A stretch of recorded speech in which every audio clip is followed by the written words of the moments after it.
Banza nyumve neza niba wumva ururimi rwanjye ko hano ururimi rw'indugamba mpurikiza gace.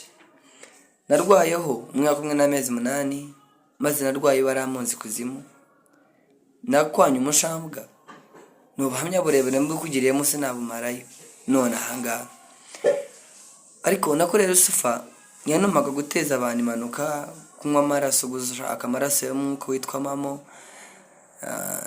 kugwisha abashumba, kugwisha abarokore mu ikanisa, byose narabikoze. Yanumaga gukora abantu mu marwariro aba muri seta, narabikoze igihe kirekire cyane.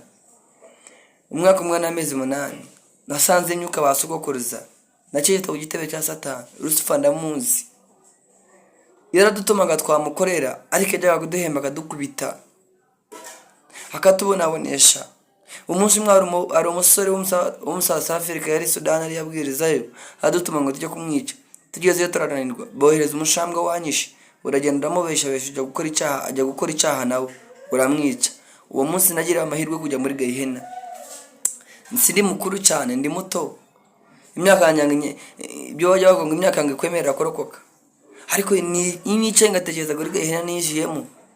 Lucifer mbabaza ajya agira, twakoraga neza imirimo yacu akadutuma ishamunane gukora buri kimwe. Imirimo ni myinshi. Nasanzeyo imisatsi, nsangayo imisatsi bahambiza, nsangayo mini, nsangayo imari, nsangayo ibintu byinshi. Ariko Lucifer nta mbabazi agira. Twarakoraga abantu b'Imana, ariko akadukubita akaduhemba nabi. Nagiye ku gitebe cya Satani, nasanzeho umwuka w'imbwa, nsangaho umwuka w'ingurube, nsangaho inuze, ihene, buri nyamaswa uri muri iyi si gifite kizimenyeseze. Mini mwambara abakobwa yakozwe n'umwuka w'imbwa. Mini iriho imyuka 9 na mwende gwisha umuntu. Mini irimo imbaraga zifata umuntu zikamukamura ijambo. Ni waba ufite amavuta angana iki, mini iragukamura.